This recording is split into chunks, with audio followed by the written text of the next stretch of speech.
Oh, if you ever find yourself stuck in the middle of the sea, I'll sail the world to find you. If you ever find yourself lost in the dark and you can't see, I'll be the light to guide you. We'll find out what we're made of when we are called to help our friends in need. You can count on me like 1, 2, 3, and I'll be there. And I know when I need it, I can count on you like 4, 3, 2, and you'll be there. 'Cause that's what friends are supposed to do, oh yeah. Ooh, ooh,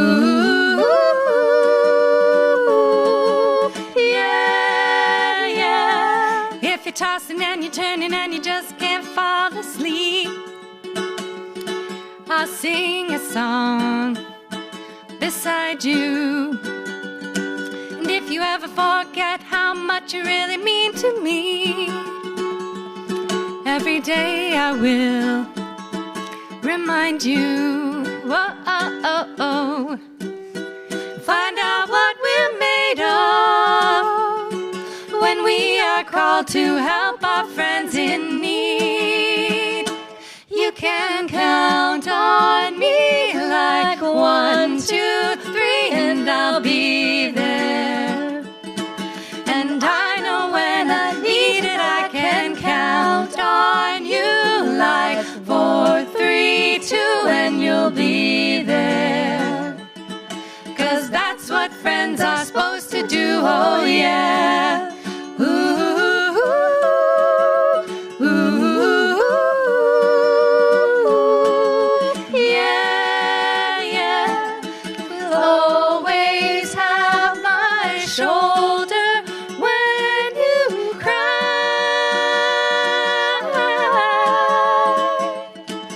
I'll never let go, never say goodbye.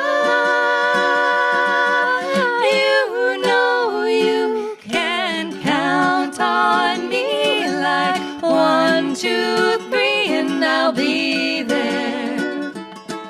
And I know when I need it, I can count on you like 4, 3, 2, and you'll be there. 'Cause that's what friends are supposed to do, oh yeah. Ooh, ooh, ooh. You can count on me 'cause I can count on you.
Welcome. I was just so excited for today and the newcomers ceremony.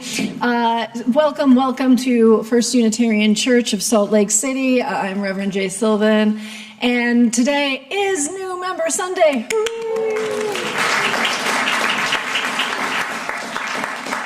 We are Also, now well in the swing of our pledge drive, I would like to thank our pledge leaders, Sue Geary, Vicki Brunstetter, and Kathryn Grossclose. I don't know if they're all here, but let's clap for them anyway. Yay! Back there. Also, our pledge team, Becky Heal, Henry Whiteside, Aaron Johnson, Peter Esco, Renee Douglas, Beth Brennan, and Trenton Kraychick.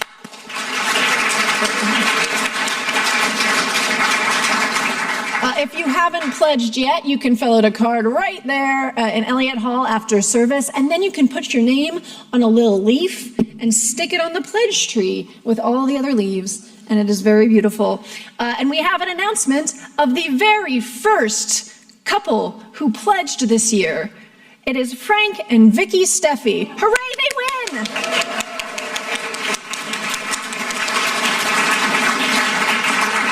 And yes, they did give us permission to say that, so just know they beat you this year, maybe next year. Announcements, Summer Forum Planning Committee is happening. They are meeting Sundays at noon in room 219 above Elliott Hall. So if you're interested in being on the committee, just show up right after service. And if you have ideas about Summer Forum, you can email Linda at summerforum@slcuu.org. Environmental Ministry is doing so many wonderful things, including the Great Salt Lake Vigil at the Utah State Capitol. Join First Unitarian folks and others at the Vigil for Great Salt Lake at the Capitol on Wednesday mornings, January 31st through February 28th. From 8 to 9 a.m. We walk waves along the outside. It's a really beautiful way to bring the energy of Great Salt Lake to the Capitol because, like the trees in the Lorax, she does not speak in a language that the people at the Capitol tend to listen to, so we need to bring her there. You can also join the Youth Coalition on Tuesday, every Tuesday from January 30th to the February 27th from 5 to 6 p.m. at the Capitol for a little bit more rambunctious vigil with music and cardboard puppets of brine shrimp and birds. So for more information, go check out the Environmental Ministry table. And now, without further ado, I'm going to bring up today's worship associate, Carole Straughn, who will light our chalice.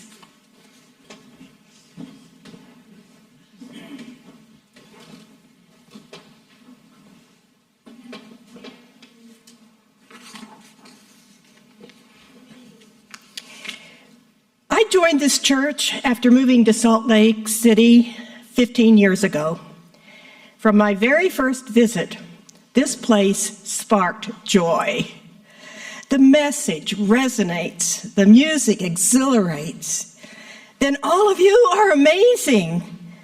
You show me how to walk the talk. Since our founding in 1891, people have come and gone. Yet the community lives on in a steady state, fed by our history, our faith, and our hope in the future. To celebrate this enduring community, we light a chalice. Let us wonder at the beauty that draws us back again and again to the flame. Ever since our ancestors discovered how to control fire 2 million years ago, human families have gathered around the hearth for safety, light, warmth, nourishment, storytelling, and daily bonding. So we too gather around this flame, symbol of freedom, knowledge, warmth, energy, and the infinite possibilities of love.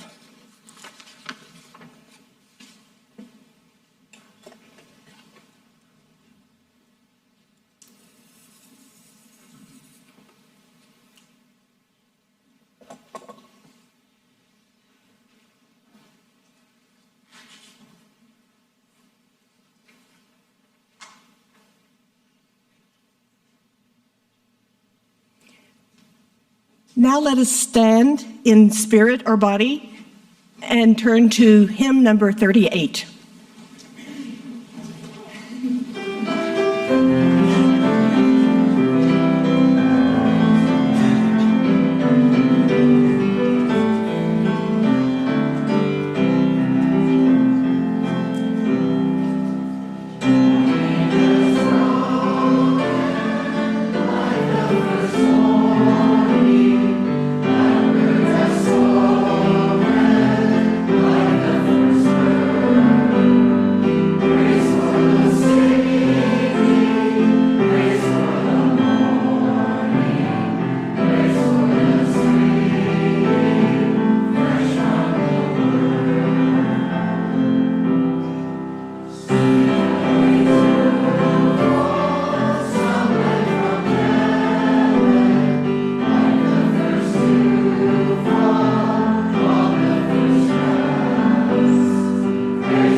So today we are celebrating our community. We're celebrating new friends, new members, and members who have been here a long time, and members in between. And we get to hear from so many members today in our ceremony as well. We've already heard from Carole Straughn, sorry.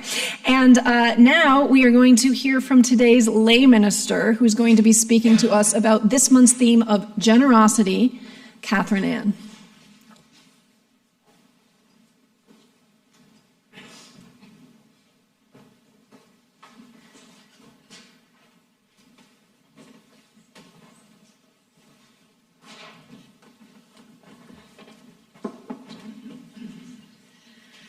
Good morning, everyone.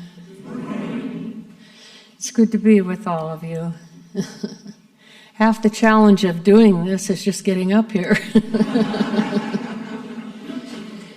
Well, it happened again. Remember during the Christmas pageant, how the lay ministers really didn't know our topic was to follow on a Christmas theme? Well, I took it one step further. I thought our subject was gratitude this month, but come to find out it was generosity. Reverend J and the other lay ministers helped me to see that I could do both topics and how one actually leads to the other. On exploring this idea, I realized how many experiences in my life did flow like that.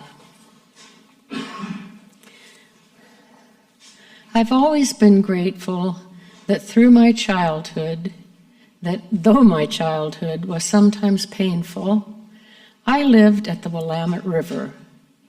Spending my days by the riverbanks brought me many adventures. The ducks and the birds and the fish were a wonder to me, and all the vegetation.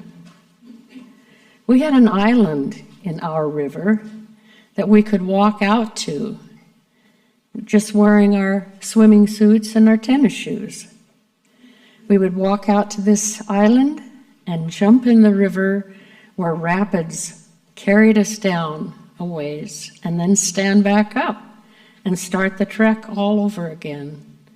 Did this time after time, summer after summer, and what a joy it was. Another thing I was grateful for was that my father, my brother, my sister, and me sang together, and we had a quartet, and my mother was our audience. And because we were a family, our harmony was very close. And I'm even going to say almost like our three singers this morning. My river and singing family brought me a settling kind of joy that impacted my sense of generosity. I was raised in the Catholic Church from my infant baptism to my mid-20s. Such teachings as love and tenderness towards one another, forgiving ourselves and others, seeing ourselves as equals. Though I never saw a full practice of this at that time. Being reminded that Jesus loved me made an impression on me and grounded me. There is an undefined depth of gratitude these teachings gave me. So much so that at the age of 13, I was often thinking about becoming a nun.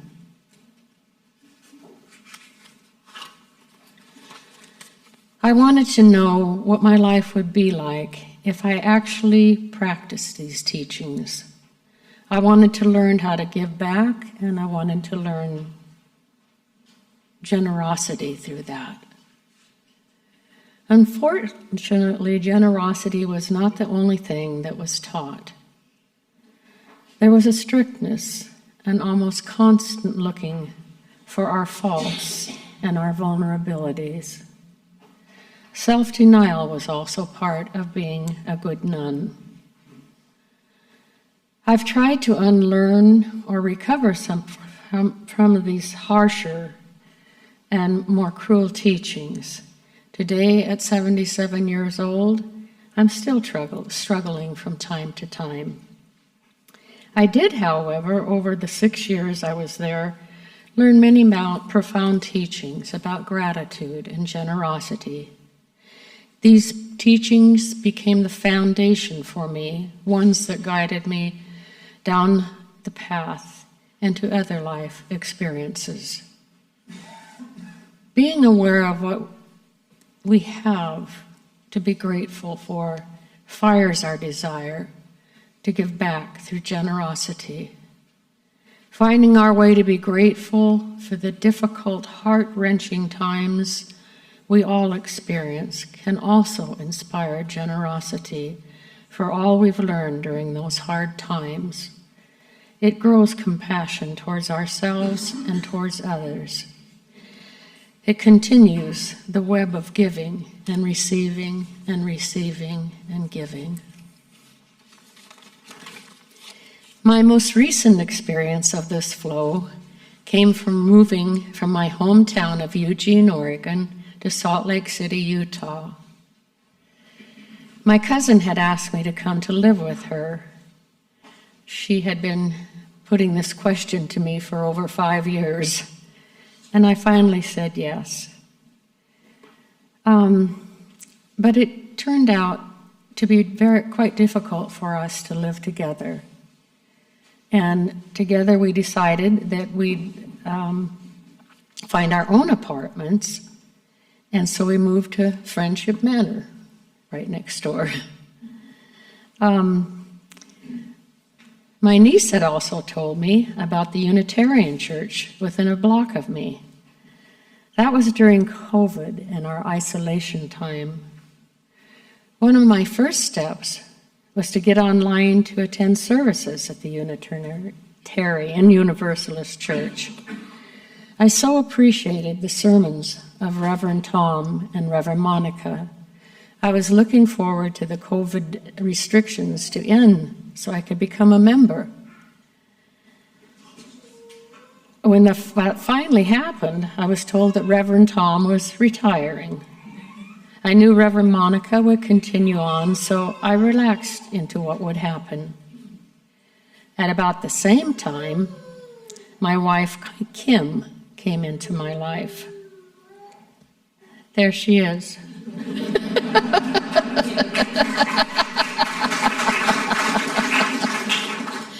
She had observed me at my garden bed at Friendship Manor.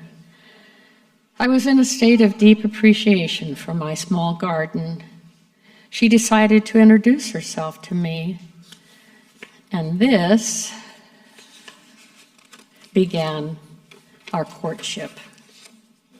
Shortly after, Kim asked me to marry her, and I responded yes, without hesitation.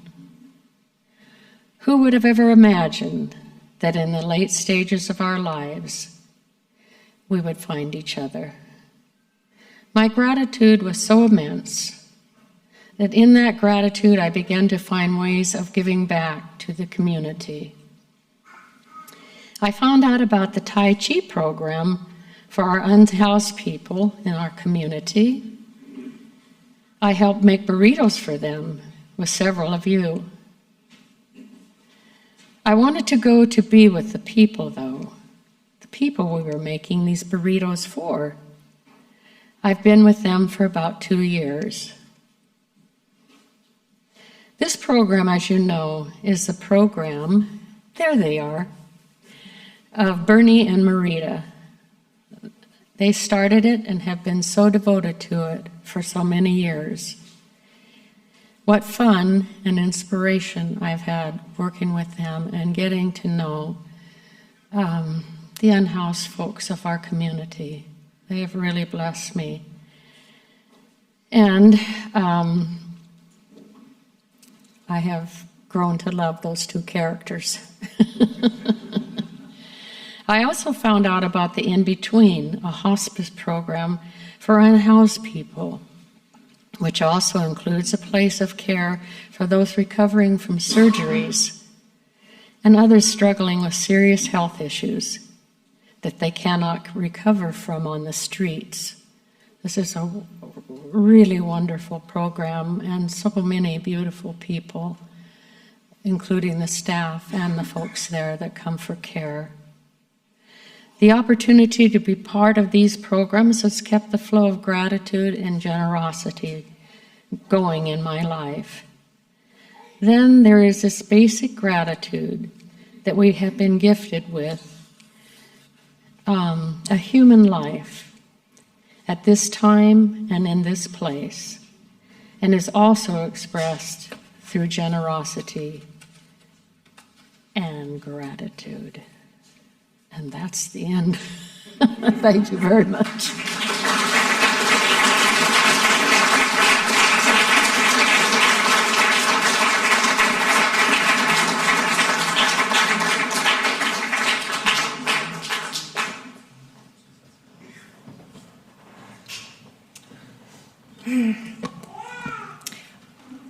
Oh, we give thanks, for this precious day, for all gathered here, and those far away, for these times we share, with love and care.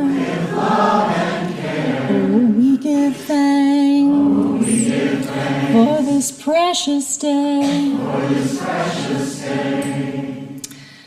It is pledge time, my friends, and we have another speaker who is going to come up and tell us a little bit about why she gives to our church. Please welcome up Shirley Ray.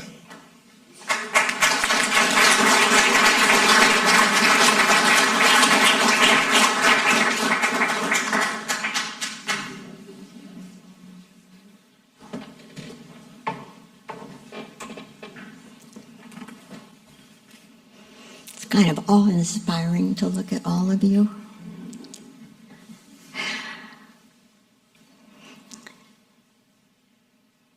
In 1976, I walked through these doors for the first time, shattered from divorce and abandonment.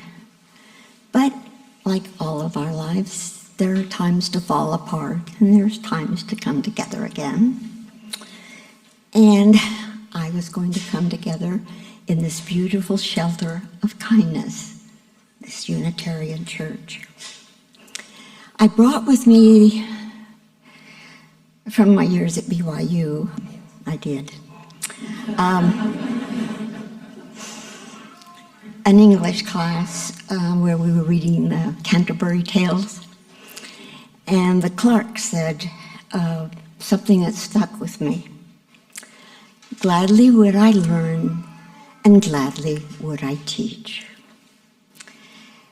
And so when I came into this building, I found beautiful places and beautiful people and beautiful topics to share and to learn and to teach. If you don't know these programs, find out about the small group ministry, where we meet every year, maybe with different people, maybe with the same, and also our adult education. And these thoughts and these programs come from you. So if you're compelled to share something that's passionate in your life, do it.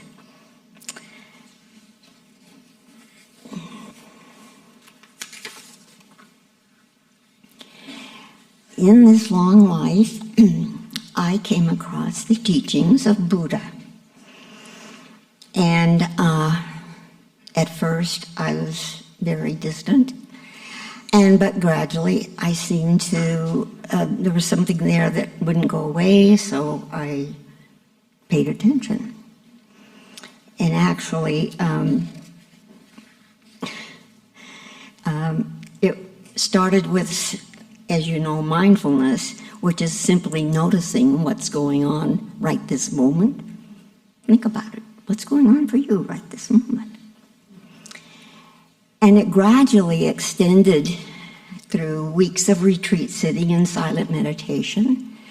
And I spent a year in England teaching, learning, and meditating. Among those teachings were they're still today, and it's not past tense. There are 4 states of mindfulness, and they're called the divine abodes. And I like to translate that into states of mind that you would like to choose. In other words, instead of being jerked around by all the things we have to do and all of the distractions we have to pay attention to, we can stop and pause and maybe put these 4 things in your mind. The first one is empathetic joy.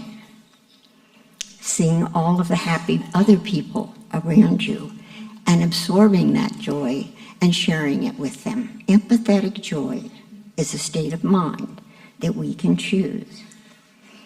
Compassion. Compassion hits us so quickly and forcefully when we see some suffering around us. And again, we can pause and let that feeling of compassion be our state of mind.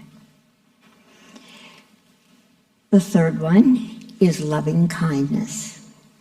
Feeling the love in our hearts, like I do now for you, and wanting to extend that. And the final one, equanimity. Now, which of us would not want to find and be with equanimity? This loving kindness comes from the languages the Buddha taught in, called Pali. And the word is metta, and you have heard me use that frequently. But metta translates not only into loving kindness, but it translates into unconditional friendliness. How about that for a state of mind? Unconditional friendliness.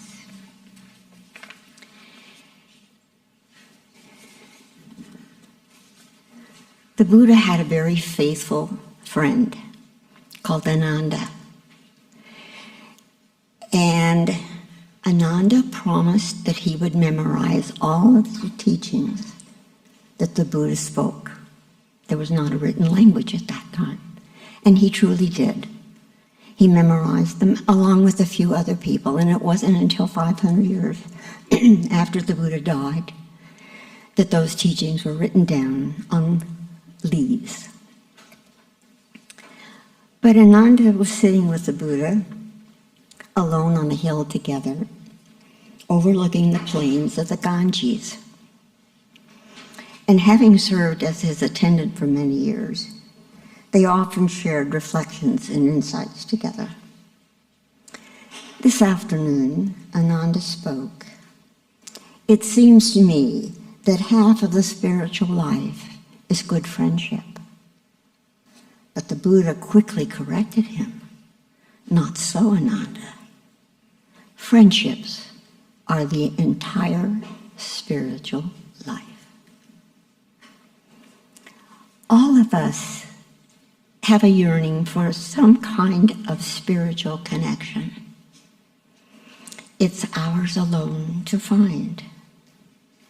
But we find that very deeply in our friendships.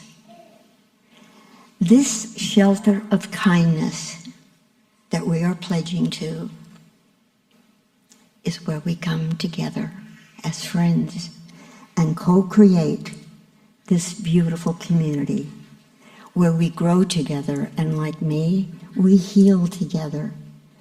And we constantly carry that with us when we come through these doors on Sunday, or we meet in our small groups or our adult education. I want to close with another person that influences our thinking very much, Ralph Waldo Emerson. On the same topic, he said what the Buddha said in a slightly different way. The glory of friendship is not the outstretched hand, nor the kindly smile, nor the joy of companionship. It is the spiritual inspiration that comes to one When you discover that someone else believes in you and is willing to trust you with a friendship. One of my friends in this church has made me bend over in laughter, be inspired, and to just be joyful in her singing presence. And my friend Becky Heal is going to close my remarks with a song.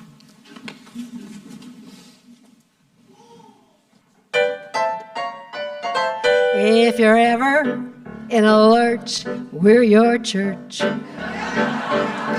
If you're ever feeling glum, we're your chums. If you're looking for a liberal vibe, we're your tribe. It's friendship, friendship, just a perfect friendship. When other friendships are just a stunt, ours is a covenant. La-ba-da-ba-da-ba-da-da-da. Shirley Ray.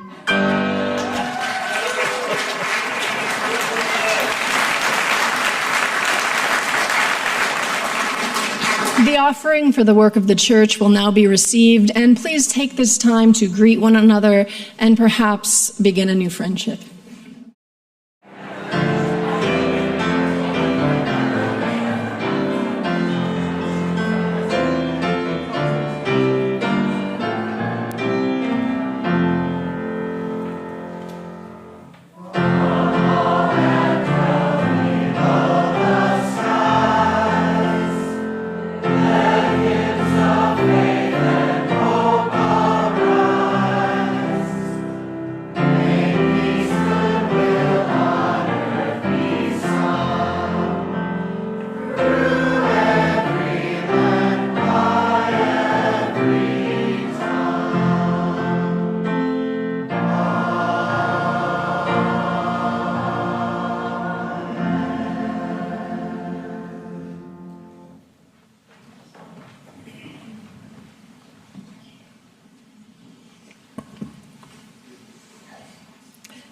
So Generosity Month. When we talk about generosity, we often talk about abundance. At least lately we have, for the past 10 years or so. Abundance mentality is all the rage, right? Who's heard of this? Yes, everybody. Everybody's heard of it, or at least lots of people have heard of it. So it's this narrative that we need to get out of the scarcity mindset that causes us not to trust that we will have what we need.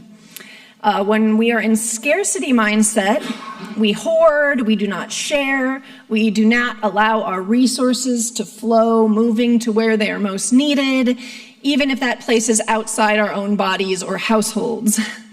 The abundance mentality is supposedly the antidote to scarcity mentality.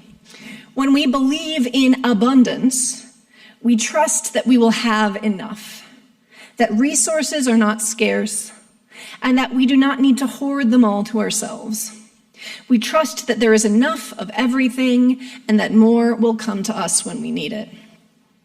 Now, I think that this is definitely good if it helps us it is definitely good to get out of the scarcity mindset if it is causing you to withhold from helping somebody else, or to grasp and hoard more of something that you need, right?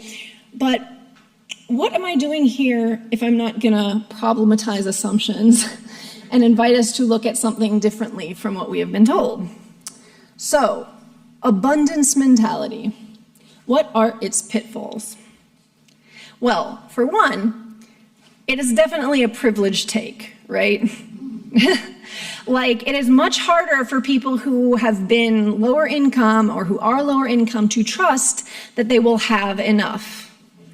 If you've lived paycheck to paycheck or faced housing insecurity or employment instability, why should you trust that you will always have enough?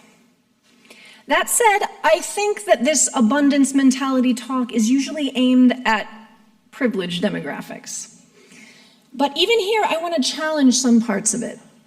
Not all of it, I reiterate. If abundance mentality gets a well-off person to stop hoarding and to be more generous, then great, go for it. Abundance mentality all the way. But I believe that this mentality can go too far, like so many things. And it can easily morph into an excuse for rampant consumerism and hypercapitalism. After all, if we always trust that more will come to us, that we will have what we need, well, why not expect even more? If the universe is abundant in all things, why not just take and take and take and buy and buy and buy and build and build and build, since there will always be more and more and more. In some ways, abundance mentality can echo Christian prosperity gospel rhetoric, just like in a more secular, self-helpy way. So in prosperity gospel, God is infinite, so why shouldn't your wealth be? God has no limits, so why should your wealth? Assuming you believe strongly enough in God, of course. Whereas in abundance mentality, the universe expands infinitely, so why shouldn't your wealth also expand infinitely?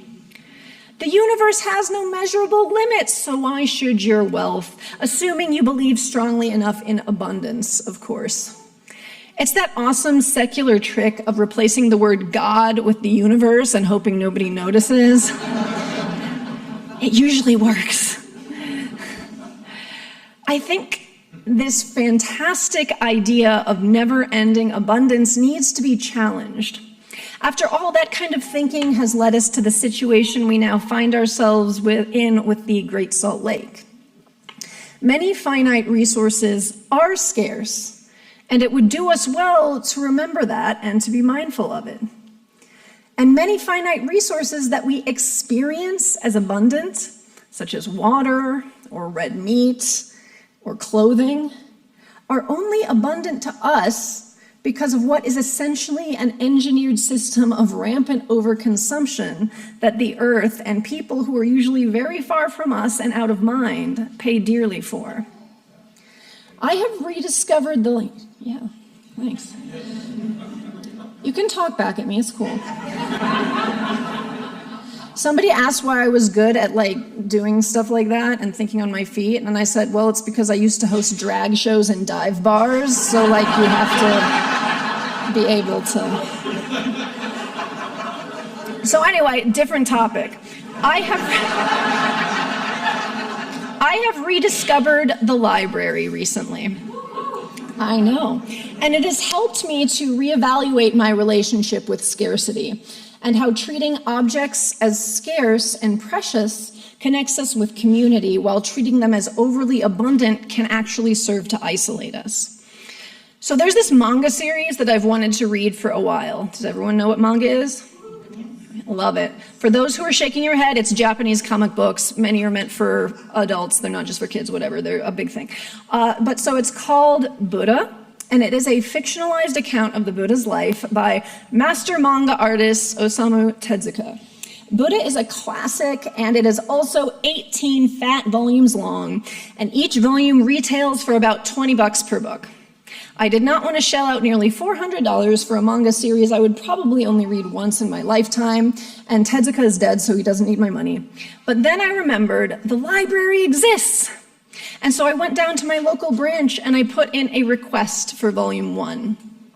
Now apparently the entire system only owns one copy of each of this series. So I did have to wait a while to get the first book. Anticipation! Ooh, something we don't feel so much in the days of next day deliveries. But a week or so later, I picked up my first volume and I started reading. Knowing I had a time limit helped me to actually read it, too. I don't know about you, but I own about 5,000 books that I've read part of, and I think I'll get around to finishing someday. And then I own about 5,000 more that I haven't even started reading, but I'm sure I'll get around to it eventually. After all, I own them, so there's no rush. But with the library book, I had a deadline. And even though for that first volume I did renew it once before actually finishing, knowing I couldn't keep it indefinitely helped light a fire under me to read. But when I checked out volume 2 of Buddha, another aspect of scarcity entered the chat: relationship. You see, when I was about a third of the way through volume 2, someone else in the system requested it, which meant I wouldn't be able to renew it. So I only had a couple of weeks to finish it before someone else would take it. And this has continued with every subsequent volume. I usually have to wait for the next volume to be returned before I can pick it up. And almost across the board, then someone requests the volume that I have while I'm reading it, meaning I can't just renew it ad infinitum. I've had to redouble my efforts to finish each book in under a month. Honestly, it's been years since I've read this much for fun. I even have this imagined relationship with the other people reading Buddha now in our community, who request the book and keep me from renewing it indefinitely. And that helps me to know that I share something with someone else in the greater community that I might not even ever talk to.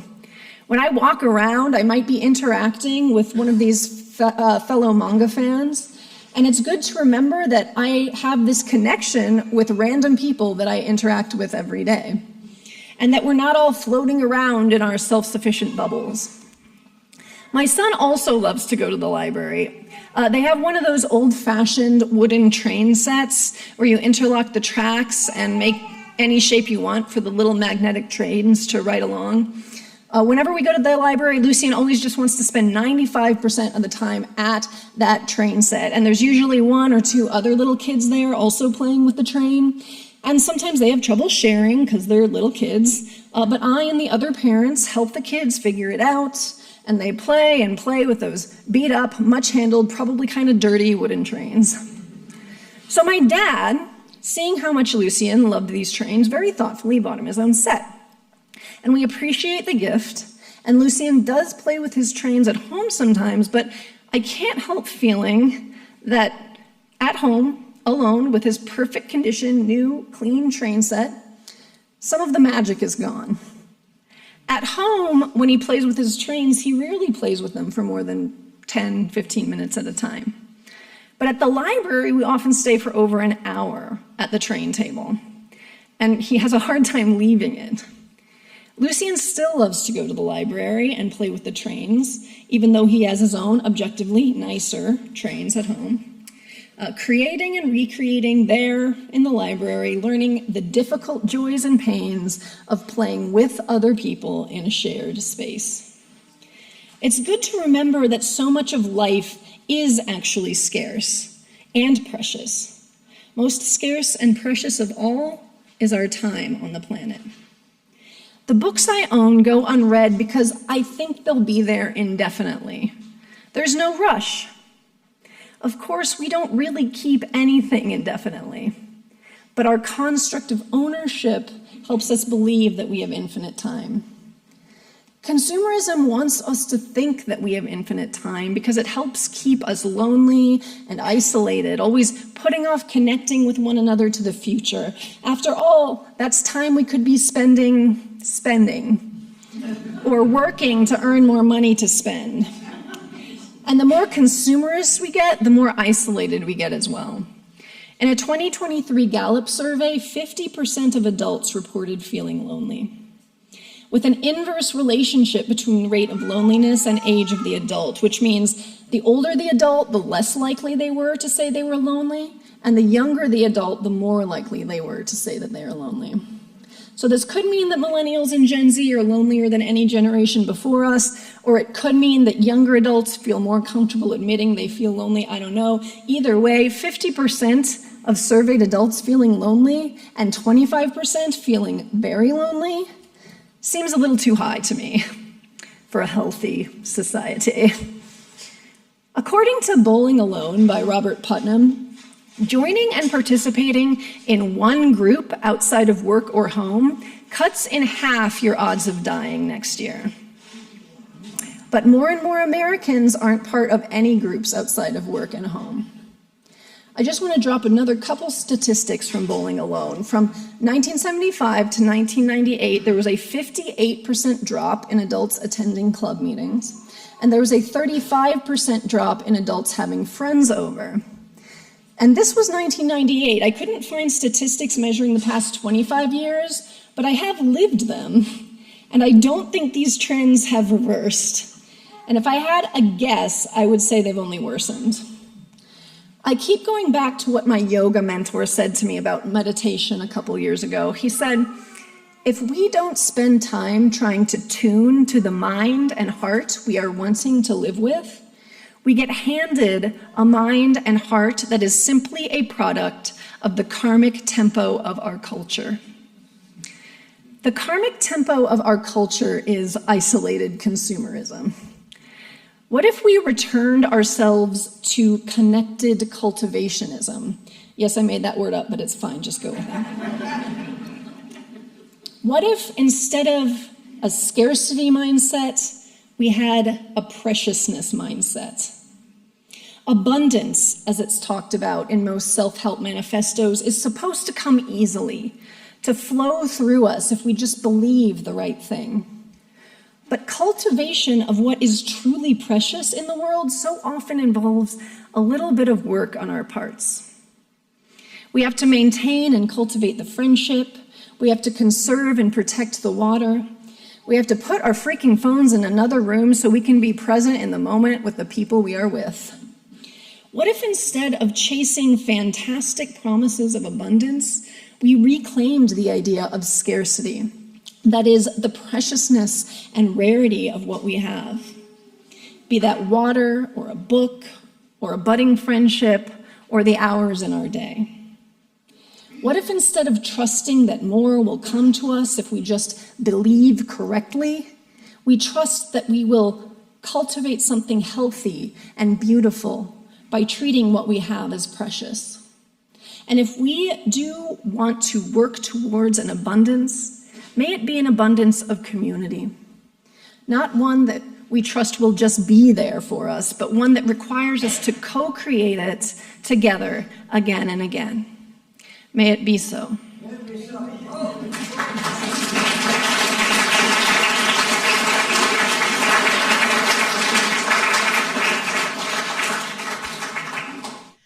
We shall be known by the company we keep, by the ones who circle round to tend these fires. We shall be known by the ones who sow and reap the seeds of change of life from deep within the earth. It is time now. It is time now that we thrive. It is time we lead ourselves into the well. It is time now, and what a time to be alive. In this great turning we shall learn to lead in love. In this great turning we shall learn to lead in love. We shall be known by the company we keep, by the ones who circle round to tend these fires. We shall be known by the ones who sow and reap the seeds of change of life from deep within the earth. It is time now. It is time now that we thrive. It is time we lead ourselves into the well. It is time now, and what a time to be alive. In this great turning we shall learn to lead in love. In this great turning we shall learn to lead in love. We shall be known by the company we keep, by the ones who circle round to tend these fires. We shall be known by the ones who sow and reap the seeds of change of life from deep within the earth. It is time now. time now that we thrive. It is time we lead ourselves into the well. It is time now, and what a time to be alive. In this great turning we shall learn to lead in love. In this great turning we shall learn to lead in love. In this great turning we shall learn to lead in love. In this great turning we shall learn to lead in love.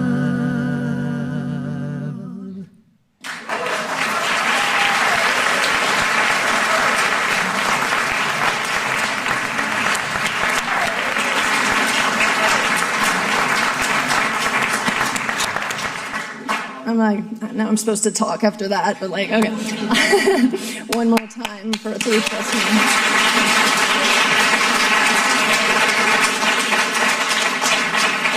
1. My friends, it is the time we have all been waiting for, the new member ceremony. Yes! If you are a new member that is being celebrated today, or who is signing the book or wants to sign the book, come on up and start on signing. And then we are going to have a receiving line of gifts and hugs if you want. Well, if you want the hugs, I mean, we're going to give you the gifts, but no consent with the gifts. You just have to take them. But the hugs, or get consent or whatever. I'm just kidding. If you don't want anything, we won't give it to you. I'm going to shut up now. And we're gonna do this. And once you do sign and get your gifts, I'm gonna invite you to stand up here because I have some stuff to say to you. And if standing for more than 5 or so minutes is not something that you are ready to do or excited to do or able to do, we're gonna have this nice front row here for you to sit down. So please come on up, and everybody clap for them as they come up.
members, everybody.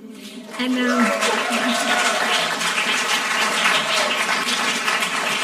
I would like you all to take a good look at all the folks up here, because it is your job to make them feel welcome and to welcome them and help to incorporate them into the community and invite them to things. So new members, I do have a little spiel for you. It is with joy and enthusiasm that the ministers, the Board of Trustees, and the hospitality team at First Unitarian Church welcome these new members.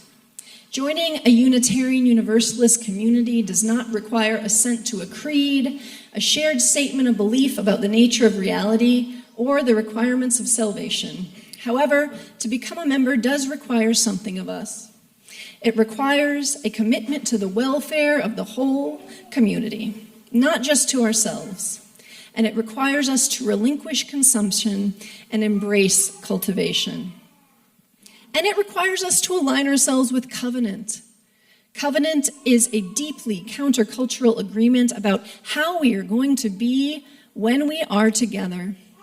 It is an ancient religious practice of promise-making, and it is a central sacred act of our faith. In a world that increasingly tries to isolate us, what we are doing here is creating an intentional, consensual community. And I'm not done. So when you become a minister, another minister stands up and gives you a charge. Like, these are the things I empower you, challenge you to do. And I also want to do that for all of you today, and not just our new members, but the rest of the congregation as well. As members, I charge us to do 4 things to help us to keep the community thriving. And so the first is number 1, attend. Attend! Attend Sunday service as often as you can, because worship is at the heart of our community, and it gives us a common touch point to expand out from. Sharing experience with one another is vital to forming community bonds, and it can give you a starting point of commonality when getting to know other members and friends. I know these days not everyone comes to church every Sunday. I mean, even I take one Sunday off a month. I get it.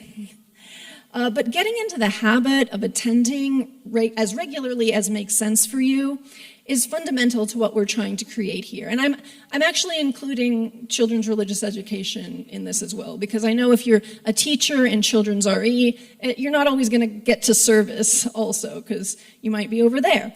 But if you can, also come to service, because we're pretty cool over here too. I swear. The number 2 thing is join at least one affinity group where you will be known by name and missed when you are gone. Because this is not always possible in Sunday service. It's a pretty big place.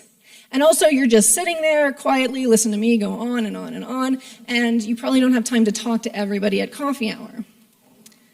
Coffee hour is lovely, but it is a brief interaction.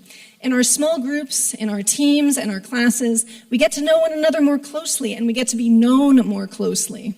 It feels good to be missed, and it can help us remain in relationship and not fall into that habit of isolation that modern American life wants to lull us into. Number 3, we've been talking about this a lot this month. It is give, financially or volunteering. As I talked about last week, you literally create this place with your gifts of time, talent, and treasure. There are many ways to contribute to what we are building here. For most of us, giving will look like some combination of financial donation and volunteering, but some people will have more money than time, some people will have more time than money, some people have a lot of both, good for you, and some people don't have much of either. And of course, some of us will move between these spaces over the course of our lives in different seasons. And there will be times when some of us are only receiving. And when those times come, the rest of us will be honored to serve. As you discern what giving will look like for you this year, I invite you to feel your situation honestly and give accordingly. All gifts will be appreciated and will help to co-create this community. Finally, and this is the hardest one, invite friends, families, neighbors, colleagues who might like our congregation. We don't want to be the best kept secret in town. Not only will this help us expand our community and awareness of our community, but it will also help you flex those social muscles.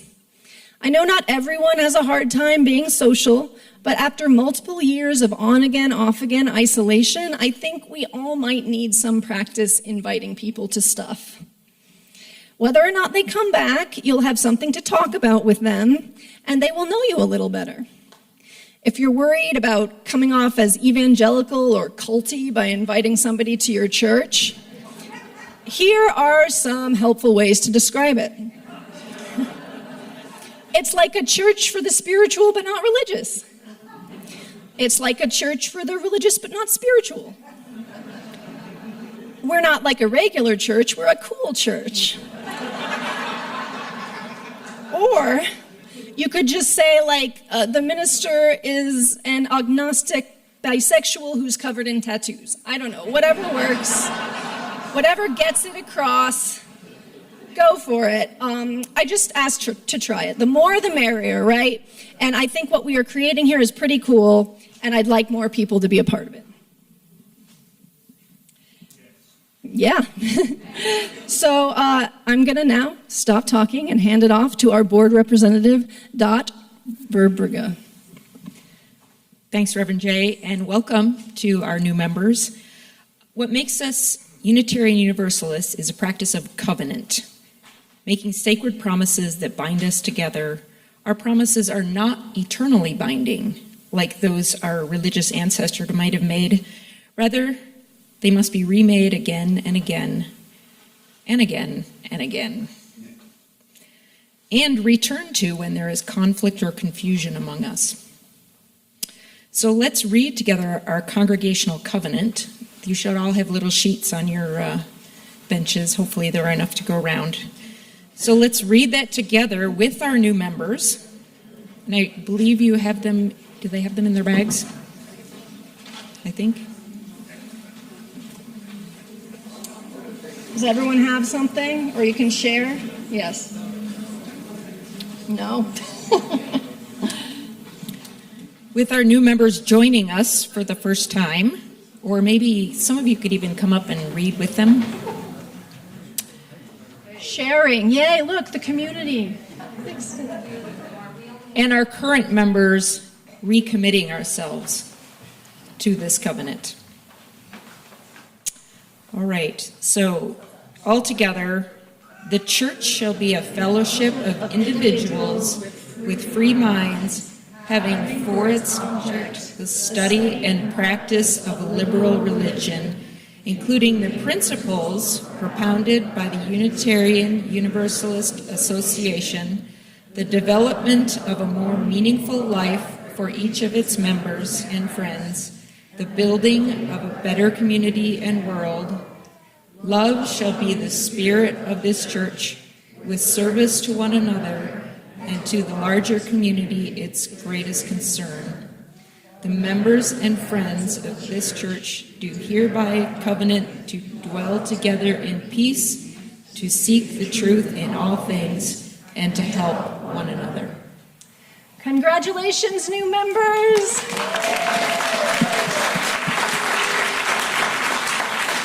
All right, you can take your seats now. Thank you so much.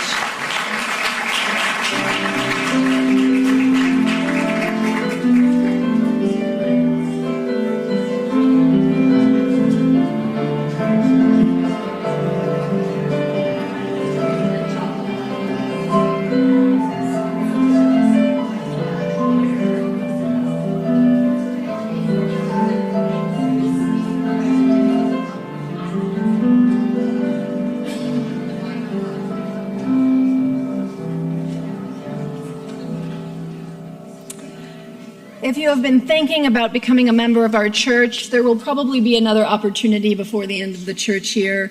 And we strongly encourage new folks to take our new member orientation class, which is going to be happening in March. You can email me if you want to know more about that.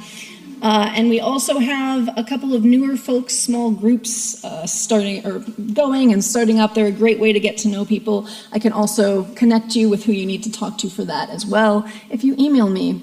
We're going to skip the closing hymn because we are running a little long with all of this celebration. We're going to move right into the benediction. May we move from isolated consumers to connected cultivators. May we realize the preciousness of what we have, and may we continue to work together to create life-giving community right here within these walls and beyond. May it be so.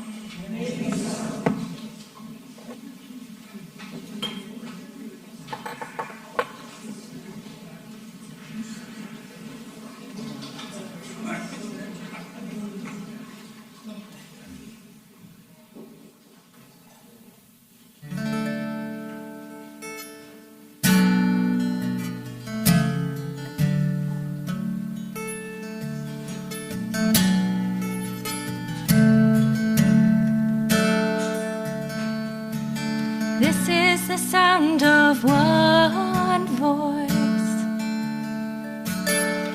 one spirit, one voice, the sound of one who makes a choice. This is the sound of one voice. This is the sound of one voice.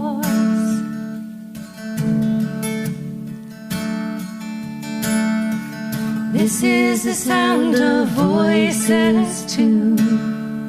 The sound of me singing with you, helping each other to make it through. This is the sound of voices too. This is the sound of voices too.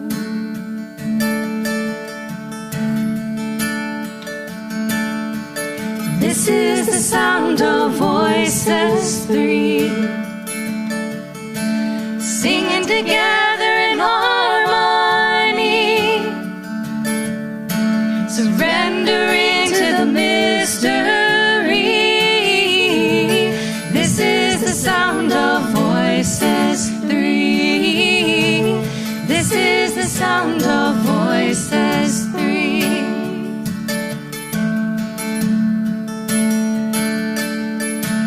This is the sound of all of us, singing with love and the will to trust. Leave the rest behind, it'll turn to dust. This is the sound of all of us. This is the sound of all of us.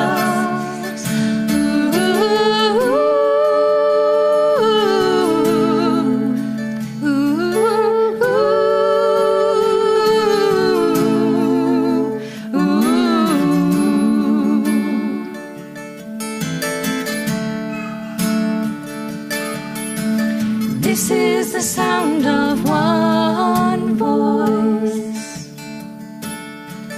one people, one voice, a song for every one of us. This is the sound of one voice. This is the sound of one voice.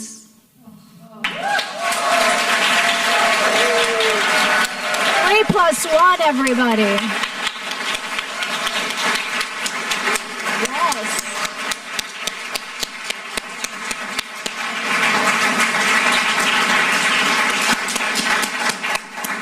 Thank you to 3+1. Thank you to all of our new members for trusting us with your friendship, with your membership today. We'll see you out there in Elliott Hall. I look forward to talking to all of you. Go forth.